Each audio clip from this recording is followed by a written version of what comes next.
They thought they had retired to a quiet life in a peaceful Canadian suburb.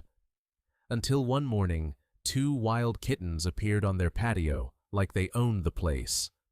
What started as a moment of wonder quickly turned into something deeper, a silent bond, an unspoken trust, and a decision that would change everything. How far would you go to protect something wild, beautiful, and fleeting, especially when it chooses you first? Before we begin, tell us where you're watching from in the comments. If you enjoy the story, please like and follow. It helps us keep creating more. Your feedback means everything. Thank you. The early morning fog still clung to the ground in Maplewood, British Columbia, as Eleanor Grayson sipped her coffee by the kitchen window. At 74, she cherished the stillness of these dawn hours, the quiet moments before the town stirred awake. Her husband Walter was already outside in his flannel robe, checking the soil near the garden beds, where his carrots were just starting to show green tips. Moxie stopped barking at the fence she called gently to their aging terrier, who growled at imaginary threats far more often than real ones these days. But Moxie wasn't barking at nothing this time. Eleanor's gaze followed the dog's pointed nose, and then she saw them. Two small spotted figures darted across the patio furniture, tumbling and wrestling like playful gymnasts. For a heartbeat, her mind tried to make sense of them feral kittens, but no. Their ears were tufted, their coats thick and dappled with wild patterns, their legs long and muscular. "Walter," she called, voice tight. "Come look, hurry." Walter, wiping his hands on his robe, stepped inside just as Eleanor pointed. "Well, I'll be," he whispered. "Are those—" "I think they're bobcats," she said, grabbing his arm. The two kittens rolled over a cushion, then leapt onto the backrest of the patio bench. Behind the glass, Moxie and Scout were going wild, scratching and barking. The kittens paid no mind. Walter reached for the patio door. "Don't," Eleanor said quickly. "Where's their mother?" As if summoned by the question, a shadow moved under the large pine at the edge of the yard. There she was. The mother bobcat lay low, amber eyes fixed on the house. Her body was still, but there was tension in every muscle. The kind of wild alertness Eleanor had only seen in nature documentaries. Beauty and danger woven into one living being. "My God," Walter breathed. "She's stunning." And she was her. Fur was a quilt of grays and russets, striped and spotted, blending perfectly with the fallen pine needles. She didn't move. She didn't have to. Her eyes alone kept the humans rooted to the floor. "We have to call someone," Eleanor whispered. "Animal control." "But who exactly did you call when your backyard became a bobcat nursery?" Later that morning, Eleanor phoned the wildlife helpline. The officer on the other end, a man named Eli Forrester, listened patiently. "You're not the first to see this," he explained. "Urban wildlife is adapting faster than we think. That mother likely found your yard during the rains last month, quiet, dry, and safe. Perfect for raising kittens." "But we have dogs," Walter said. "Small ones." "I understand. Keep them inside or on leash. Bobcats usually avoid people and pets, but mothers with young can be unpredictable."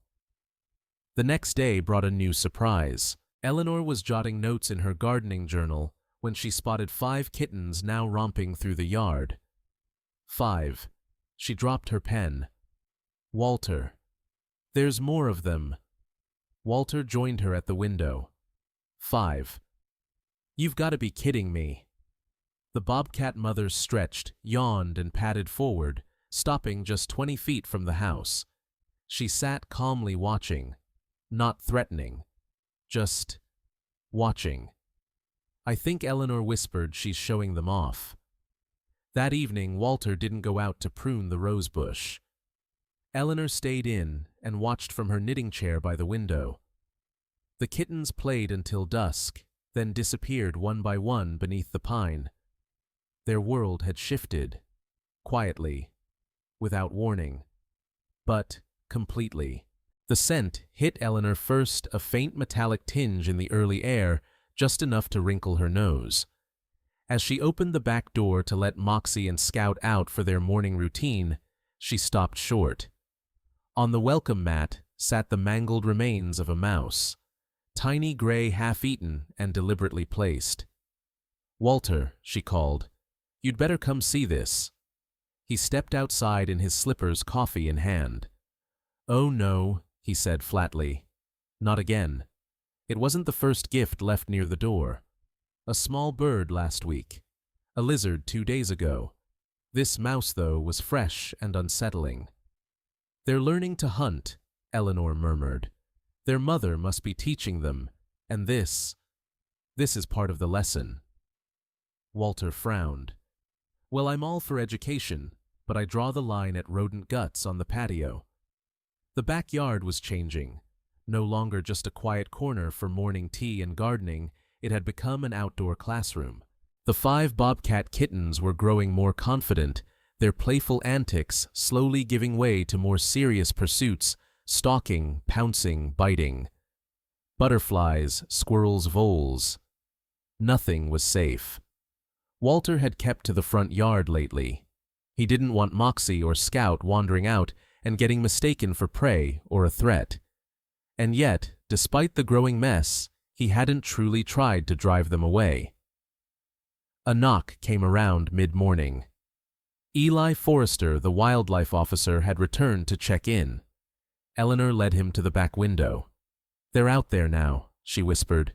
"See by the bird bath." Eli raised his binoculars. "Yep, 5 of them. That one with the extra dark ear, she's the runt. But scrappy. We call her Walter," admitted. Eli grinned. "Cute." He made notes in a small spiral pad. "I'd say they're about 3, maybe 4 months old now, still nursing but already shadowing the mother during hunts." "They're leaving prey near our door," Eleanor said. "That's normal," Eli replied. "Especially if they see this place as part of their range. It might even be an offering in a way, or just a byproduct of the lessons." Walter sighed. "We feel trapped. We don't use the yard anymore." "There are some things you can do," Eli offered. "Move any bird feeders, they attract small prey, which brings the cats. Use motion-activated lights, radios. Even strong smells like vinegar or ammonia near the fence line. Make it slightly less welcoming. But we don't want to scare them off entirely," Eleanor added, surprising even herself. Eli raised an eyebrow. "You're attached." "They chose us," she said quietly. "That has to mean something." The next afternoon, a storm rolled in. A hard one. The rain came fast and thick, pounding the roof like a warning. Wind bent the trees low. Eleanor stood at the back door, scanning for movement. There, she gasped. Dot was stuck near the fence, water rising fast around her. The others were already under the garden shed, the same place Eleanor had once stored her autumn pots. The mother bobcat stood just inside the crawl space, eyes locked on Dot. "She's not going out," Eleanor said. Walter grabbed an old wooden door panel from the garage and rushed into the rain. Eleanor held her breath. The mother didn't retreat. She waited. Walter waded out, laying the board across the deepest puddle like a makeshift bridge. Dot hesitated, then, with a small determined hop, she crossed. The mother seized her gently by the scruff and disappeared beneath the shed. Soaked through, Walter turned and walked back. Eleanor wrapped a towel around his shoulders. "She trusted you," she whispered. "She really did." And from that moment on, everything changed. From the day of the storm, something shifted, not just in the behavior of the bobcats, but in Eleanor and Walter as well. The invisible line between the wild and the domestic had not vanished, but it had softened. The mother bobcat no longer retreated when Walter stepped into the yard. Instead, she would watch him from under the pine, her posture relaxed, no longer tense with suspicion. The kittens grew bold too. Dot especially often playing just yards from Eleanor as she knitted on the patio. "It's like we're living in a nature film," Walter remarked one evening.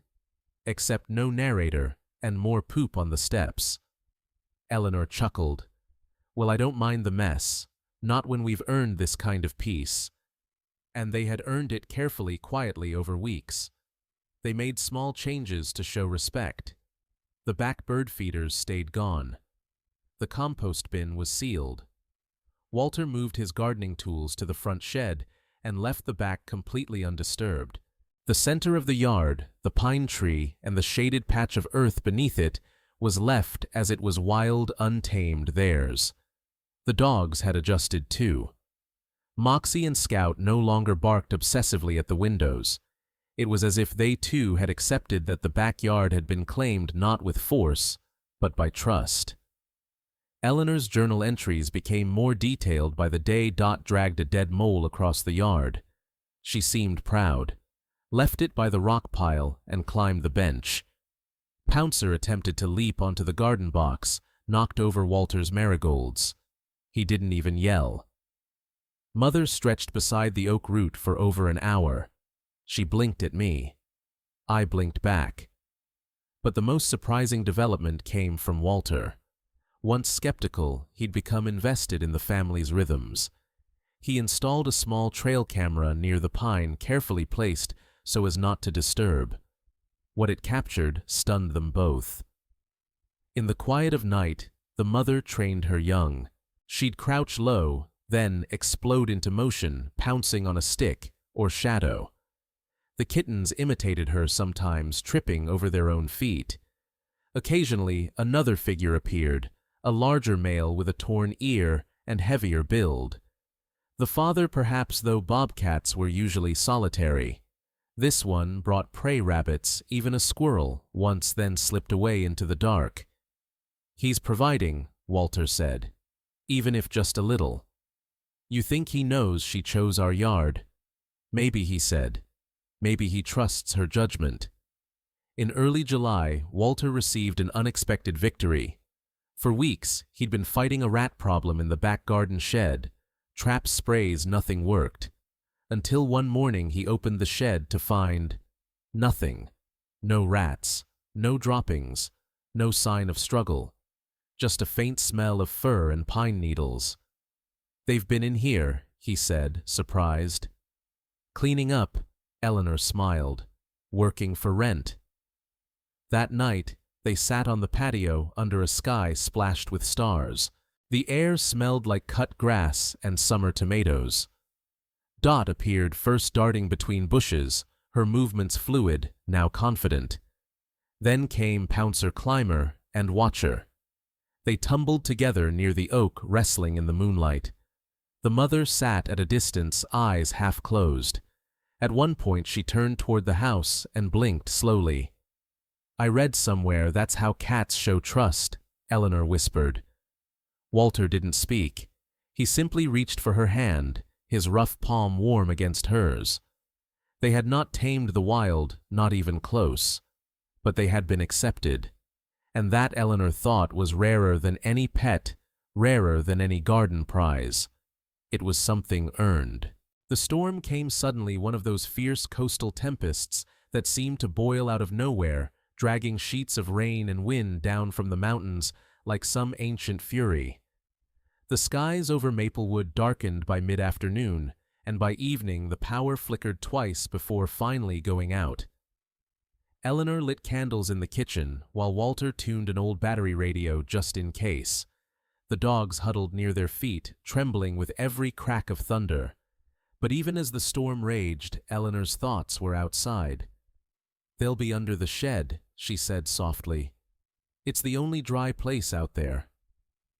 Walter peered through the rain-streaked glass. The yard was a blur of wind and water. "Let's hope so." Just as he turned away, Eleanor gasped. "Wait, something's wrong." A small, soaked figure stood alone at the far corner of the yard, half submerged in rising water. Dot. She was trembling, her legs barely keeping her upright. The garden had flooded quickly, and now the distance from the fence to the shelter under the shed was a muddy, churning channel. Eleanor could just make out the shape of the mother bobcat crouched at the shed entrance, staring. "She's calling to her," Eleanor whispered. But Dot's stuck. Walter grabbed a raincoat and reached for the back door. "Walter, wait." But he was already outside, head bowed against the wind, carrying a sheet of plywood he'd pulled from the garage wall.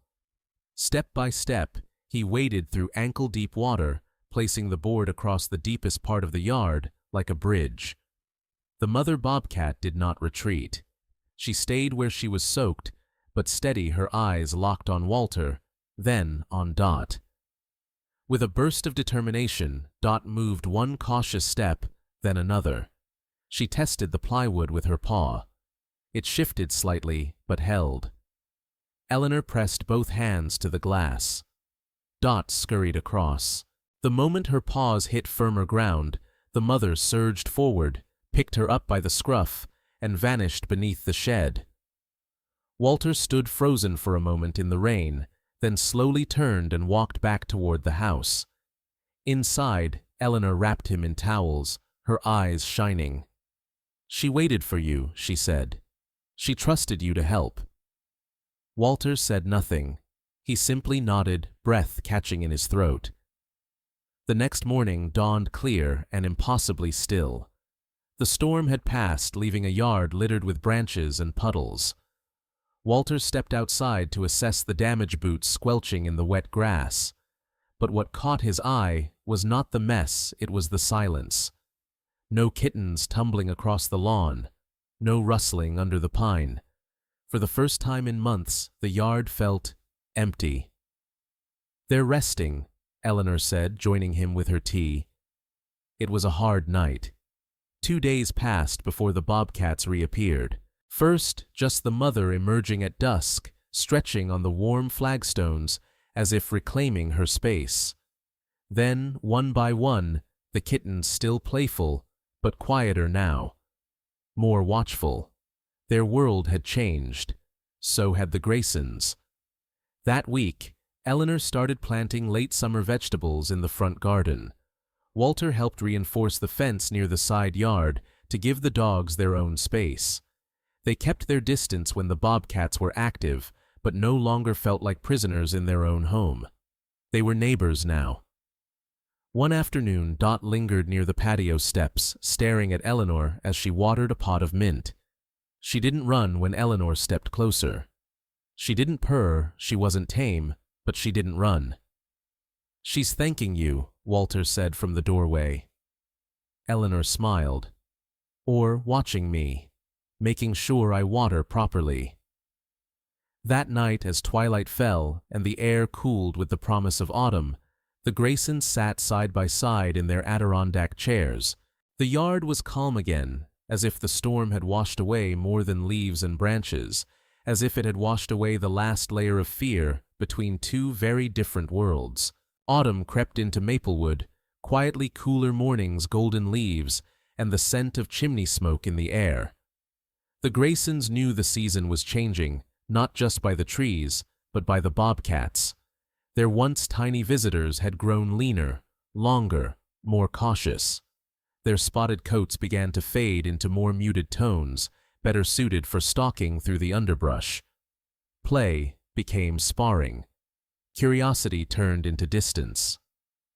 "They're getting ready," Eleanor said one morning, watching from the kitchen as Clymer scaled the old pine trunk with effortless grace. "They won't stay much longer." Walter nodded but said nothing. He already knew. The signs were clear the father had stopped visiting. Prey no longer appeared by the porch.